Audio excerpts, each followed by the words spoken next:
नमस्कार दोस्तों और स्वागत है आपका सार्थक हॉरर्स पर। वो जगह जहां हम सुनते रहे अनसुनी डरावनी कहानियाँ, वो कहानियाँ जो अक्सर अंधेरे कोनों में छिपी रहती हैं और कभी कभी हमारी सोच से भी ज़्यादा करीब होती हैं। आज की कहानी है 4 दोस्तों की, रोहन, समीर, प्रिया और अंजलि की। यंग, एडवेंचरस और शायद थोड़े ज़्यादा ही कॉन्फिडेंट।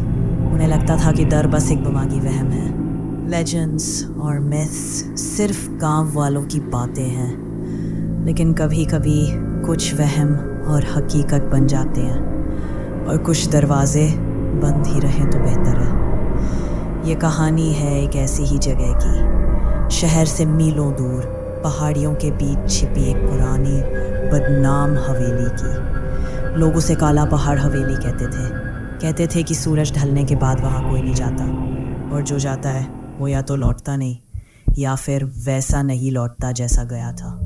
रोहन का आइडिया था ये। उसने कहीं ऑनलाइन पढ़ा था इस हवेली के बारे में। इंडियाज़ मोस्ट हॉन्टेड प्लेसेस की लिस्ट में नाम था इसका। समीर, जो ग्रुप का प्रैंकस्टर था, तुरंत तैयार हो गया। चल यार रोहन, थोड़ा थ्रिल हो जाएगा, भूत वूत कुछ नहीं होता, सब मन का वहम है, उसने हंसते हुए कहा। प्रिया थोड़ी हेजिटेंट थी, उसे ऐसी जगहों से अजीब सी फीलिंग आती थी। Guys, are you sure? मैंने सुना है वहाँ अजीब चीजें होती हैं। Locals avoid that place for a reason. उसने अपनी चिंता जाहिर की। अंजलि, जो थोड़ी ज़्यादा सेंसिटिव थी, प्रिया की बात से सहमत थी। प्रिया इज़ राइट, मुझे भी कुछ ठीक नहीं लग रहा। Why take unnecessary risks? लेकिन रोहन और समीर का जोश हाई था।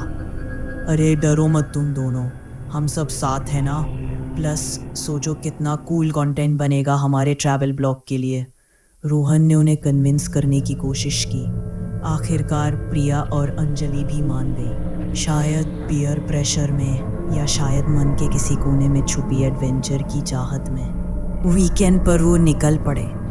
उनकी एसयूवी पहाड़ी रास्तों पर धूल उड़ाती हुई आगे बढ़ रही थी। शहर पीछे छूट चुका था, मोबाइल नेटवर्क धीरे धीरे गायब हो रहा था। जैसे जैसे वो हवेली के करीब पहुंच रहे थे, मौसम भी बदलने लगा था। आसमान में काले बादल गिराए थे और हवा में एक अजीब सी ठंडक घुल गई थी। आखिरी गांव पार करने के बाद कच्चा रास्ता शुरू हो गया। जीपीएस भी काम करना बंद कर चुका था। रोहन एक पुराने हाथ से बने नक्शे को देख रहा था जो उसने ऑनलाइन ढूंढा था। रास्ता उबड़ खाबड़ था और गाड़ी हिचकोले खा रही थी। माहौल में एक टेंशन सी घुलने लगी थी। समीर के जोक्स भी अब कम हो गए थे।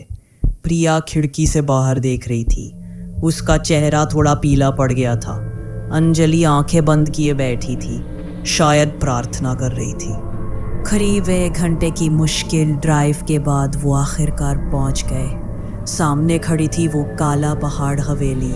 हवेली उम्मीद से ज़्यादा बड़ी और ज़्यादा डरावनी थी। पत्थर काले पड़ चुके थे, शायद इसीलिए इसका नाम काला पहाड़ हवेली पड़ा था। जंगली बेलों ने दीवारों को जकड़ रखा था।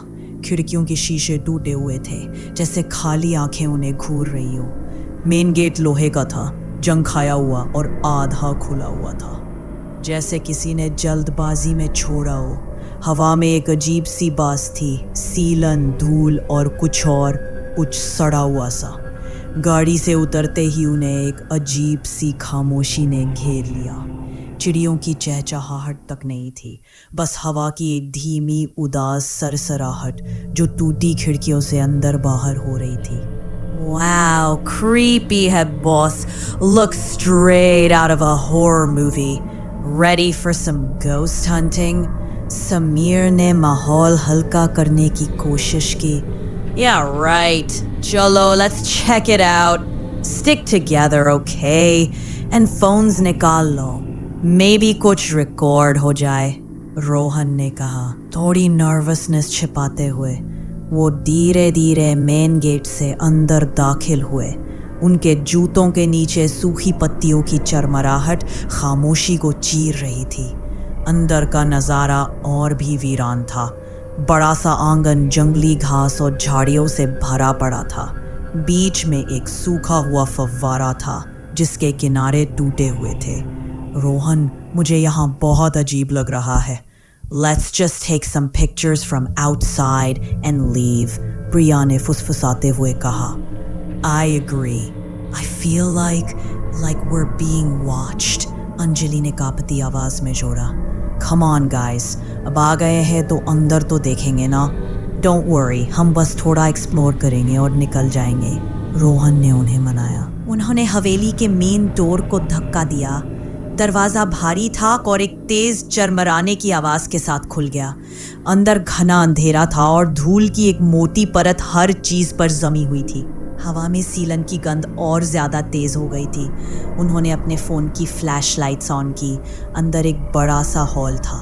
दीवारों पर लगी पुरानी पेंटिंग्स धुंधली पड़ चुकी थीं. उनके चेहरे जैसे अंधेरे में घूर रहे थे. फर्नीचर टूटा फूटा था, चादरों से ढका हुआ, जिन पर धूल की मोटी परत थी. एक कोने में बड़ा सा फायर प्लेस था जिसमें राख ठंडी पड़ी थी. जमीन पर जगह जगह लकड़ी के टूटे टुकड़े और मलबा बिखरा पड़ा था. छत से मकड़ी के जाले लटक रहे थे. डैम, काफी टाइम से कोई नहीं आया यहाँ. देखो जरा, एंटीक फर्नीचर, समीर ने कहा और एक पुरानी कुर्सी के पास जाकर धूल हटाने लगा. तभी अचानक ऊपर की मंजिल से कुछ गिरने की आवाज आई. चारों उछल पड़े. What was that? प्रिया ने पूछा. शायद कोई जानवर होगा या पुरानी लकड़ी गिरी होगी. It's an old place, Rohan ने कहा, पर उसकी आवाज में विश्वास कम था. वो एक दूसरे के और करीब आ गए. फ्लैश लाइट्स की रोशनी अंधेरे कोनों में नाच रही थी, अजीब परछाइयां बना रही थी. Rohan, please let's go back. मुझे बिल्कुल ठीक नहीं लग रहा है, यहाँ कुछ गलत है, अंजलि ने डरते हुए कहा. तभी हॉल के दूसरी तरफ का एक दरवाजा धीरे धीरे अपने आप चरमराते हुए खुला. चारों की आंखें उस दरवाजे पर टिक गईं. अंदर घना अंधेरा था. Wow, did you guys see that? हवा से खुला होगा, समीर हकलाया. हवा तो नहीं चल रही अंदर. Let me check, रोहन बोला और हिम्मत करके उस दरवाजे की तरफ बढ़ा. बाकी तीनों उसके पीछे करीब करीब चिपके हुए. दरवाजे के पास पहुंचकर रोहन ने अंदर झांका. वो एक छोटा कमरा था, शायद स्टडी रूम रहा होगा. एक पुरानी मेज, एक टूटी कुर्सी और दीवारों पर खाली बुक शेल्फ्स थी. जैसे ही रोहन ने कमरे में कदम रखा, उसे अचानक बहुत ज्यादा ठंड महसूस हुई. इतनी ठंड कि उसके रोंगटे खड़े हो गए. बहुत ठंडा है यहाँ, अचानक से उसने कहा. तभी प्रिया चीख पड़ी. रोहन लुक. रोहन ने पलट कर देखा. जिस दरवाजे से वो अंदर आए थे वो बंद था. उन्होंने उसे खुला छोड़ा था. What the? मैंने तो इसे खुला छोड़ा था. उसने दरवाजा खोलने की कोशिश की लेकिन वो जाम हो गया था. उसने जोर लगाया. समीर ने वो मदद की पर दरवाजा टस से मस नहीं हुआ. यार, ये लॉक कैसे हो गया? It's jammed, समीर घबरा कर बोला. I told you we shouldn't have come inside. अब हम फंस गए. प्रिया रोनी सूरत बनाकर बोली. लिसन, अंजलि ने कहा. सब चुप हो गए. उन्हें कमरे के कोने से किसी के फुसफुसाने की आवाज सुनाई दी, बहुत धीमी, जैसे कोई औरत रो रही हो या कुछ कह रही हो. चारों डर के मारे जम गए. फ्लैशलाइट्स कांपते हुए उस कोने की तरफ घूमी जहां से आवाज आ रही थी. वहां कुछ नहीं था सिवाय धूल और जालों के. कौन है? Who's there? रोहन ने हिम्मत जुटाकर पूछा. फुसफुसाहट बंद हो गई लेकिन ठंड और बढ़ गई. कमरे का तापमान जैसे फ्रीज हो रहा था. उनके मुंह से भाप निकलने लगी थी. तभी मेज पर पड़ी एक पुरानी किताब अपने आप खुली. उसके पन्ने तेजी से पलटने लगे जैसे कोई तेज हवा चल रही हो, पर कमरे में हवा का नामो निशान नहीं था. किताब एक पेज पर आकर रुकी. उस पर पुरानी फीकी स्याही से कुछ लिखा था और एक तस्वीर बनी थी एक औरत की जिसकी आंखें जैसे उन्हें ही घूर रही थी. प्रिया ने चीख मारी और पीछे हट गई. समीर की हालत खराब थी. अंजलि ने अपनी आंखें बंद कर ली. रोहन ने कांपते हाथों से फ़ोन की लाइट उस पेज पर डाली. लिखावट पुरानी हिंदी में थी. धोखा, इंतकाम, वो यही है हमेशा के लिए. उसने पढ़ने की कोशिश की. अचानक किताब जोर से बंद हुई, स्लैम। और उसी पल कमरे की बत्ती जो कब से बंद थी एक पल के लिए झपकी और जल उठी, एक पीली मध्यम रोशनी। और उन्होंने देखा कमरे के उस कोने में जहां से फुसफुसाहट आ रही थी एक परछाई खड़ी थी, एक लंबी काली परछाई। चारों चीख पड़े, डर ने उन्हें जकड़ लिया था। वो बंद दरवाजे को पीटने लगे। खोलो दरवाजा, let us out, help, Sameer चिल्लाया। प्लीज समबडी हेल्प अस, प्रिया रोई। तभी दरवाजा उतनी ही आसानी से खुल गया जितनी आसानी से बंद हुआ था। उन्होंने पल भी नहीं गंवाया। वो चीखते हुए कमरे से बाहर भागे, हॉल को पार किया और मेन डोर की तरफ दौड़े। उन्हें बस यहाँ से निकलना था। मेन डोर तक पहुंचते पहुंचते अंजलि लड़खड़ा कर गिर पड़ी। मेरा पैर। रोहन और समीर उसे उठाने के लिए पलटे। प्रिया दरवाजा खोलने की कोशिश कर रही थी। तभी उन्होंने सुना कदमों की आहट। ऊपर की मंजिल से कोई नीचे आ रहा था। धीरे धीरे, कदम भारी थे और उनमें एक अजीब सी लय थी, जैसे कोई खिसक रहा हो। जल्दी करो Priya, we need to get out now, Rohan चिल्लाया। प्रिया ने पूरी ताकत से दरवाजे को धक्का दिया, लेकिन वो भी जाम था। मेन डोर भी बंद हो चुका था। इट्स लॉक्ड, ये भी लॉक हो गया। Oh my God, we are trapped, Priya चीख कर बोली। कदमों की आहट अब सीढ़ियों के आखिर तक पहुंच चुकी थी। वो हॉल में थे, अंधेरे में, लेकिन वो महसूस कर सकते थे किसी की मौजूदगी, एक ठंडी भारी मौजूदगी। और फिर उन्हें वो फुसफुसाहट फिर सुनाई दी, इस बार ज्यादा साफ, ज्यादा करीब। नहीं जा सकते। एक डरावनी फुसफुसाती हुई आवाज आई। चारों डर के मारे एक कोने में सिमट गए। अंजलि रो रही थी, समीर कांप रहा था, प्रिया आंखें पाड़े अंधेरे में घूर रही थी। रोहन ने हिम्मत करके फ्लैशलाइट उस तरफ घुमाई जहां से आवाज आई थी। वहां कुछ नहीं था, या शायद अंधेरा इतना घना था कि कुछ दिख नहीं रहा था। लेकिन वो ठंड, वो एहसास कि कोई उन्हें देख रहा है, वो बढ़ता जा रहा था। अचानक हॉल में रखी सारी चीजें हिलने लगी।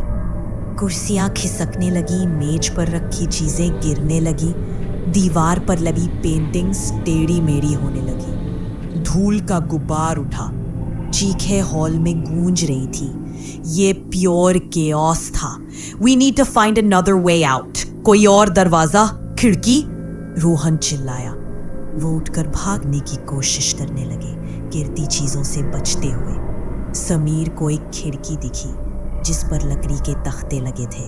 यहाँ, ये खिड़की, इसे तोड़ते हैं। रोहन और समीर मिलकर लकड़ी के तख्तों पर वार करने लगे। लकड़ी पुरानी थी पर मजबूत थी। प्रिया और अंजलि पीछे खड़ी देख रही थी, डर से कांप रही थी। तभी अंजलि ने फिर चीख मारी।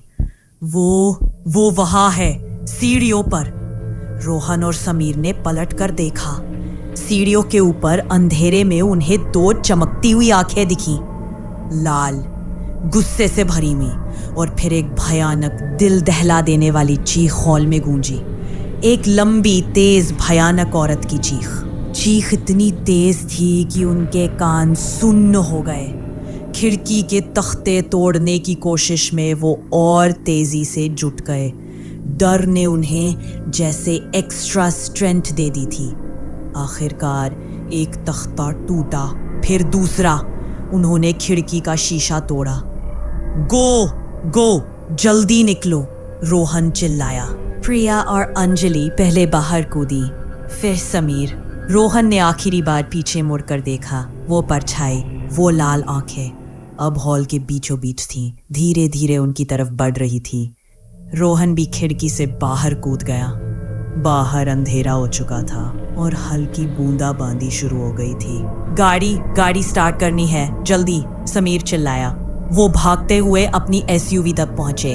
हाथ कांप रहे थे। रोहन ने चाबी लगाई, इंजन घरघराया, पर स्टार्ट नहीं हुआ। नो, नॉट नाउ, स्टार्ट हो जा। उसने फिर कोशिश की, फिर और फिर। इंजन बार बार खांसकर बंद हो रहा था। पीछे हवेली अंधेरे में एक राक्षस की तरह खड़ी थी। उसकी टूपी खिड़कियां जैसे घूर रही थी। वो आ रही है, I can feel it. Rohan जल्दी करो, प्रिया रोते हुए बोली। तभी गाड़ी के शीशे पर जोर से किसी ने हाथ मारा। बैंग, चारों उछल पड़े। बाहर कोई नहीं था। फिर से बैंग बैंग बैंग, जैसे कोई अदृश्य ताकत गाड़ी को पीट रही हो। अंजलि बेहोश हो गई। समीर चीख रहा था। प्रिया आंखें बंद करके प्रार्थना कर रही थी। रोहन ने आंखें बंद की, एक गहरी सांस ली और आखिरी बार पूरी ताकत से चाबी घुमाई। इंजन घरघराता है और फिर व्रूम, गाड़ी स्टार्ट हो गई। रोहन ने बिना एक पल गंवाए गाड़ी को रिवर्स में लिया और तेजी से भगा दिया। टायर कीचड़ में फिसले पर गाड़ी आगे बढ़ती गई। उसने रियर व्यू मिरर में देखा, हवेली के मेन डोर पर वो काली परछाई खड़ी थी, उसे ही देख रही थी। वो गाड़ी भगाता रहा तब तक जब तक हवेली नजरों से ओझल नहीं हो गई, जब तक कच्चा रास्ता खत्म होकर पक्की सड़क नहीं आ गई, जब तक उन्हें मोबाइल नेटवर्क के सिग्नल नहीं मिल गए। वो उस रात बच निकले। पुलिस को रिपोर्ट किया पर उनकी कहानी पर किसी ने यकीन नहीं किया। हवेली was just an abandoned place, they said. No proof. Anjali को नॉर्मल होने में कई हफ्ते लगे। समीर अब पहले जैसा मजाकिया नहीं रहा। प्रिया को आज भी बुरे सपने आते हैं। और रोहन जानता है कि उन्होंने जो देखा वो सच था। वो हवेली आज भी वहीं खड़ी है, काला पहाड़ पर, अपने अंधेरे राज और अपनी अतृप्त आत्मा के साथ इंतजार करती हुई नए मेहमानों का। तो ये थी कहानी काला पहाड़ हवेली की। क्या आपको लगता है ऐसी जगह सच में होती हैं? क्या आपने कभी कुछ ऐसा महसूस किया है जिससे आप एक्सप्लेन नहीं कर सकते? नीचे कमेंट्स में ज़रूर बताएं। अगर आपको ये कहानी पसंद आई तो इस वीडियो को लाइक करें, अपने दोस्तों के साथ शेयर करें जो हॉरर स्टोरीज़ पसंद करते हैं। और हाँ, सार्थक हॉरर्स को सब्सक्राइब करना ना भूलें ताकि आप हमारी अगली डरावनी कहानी मिस न करें।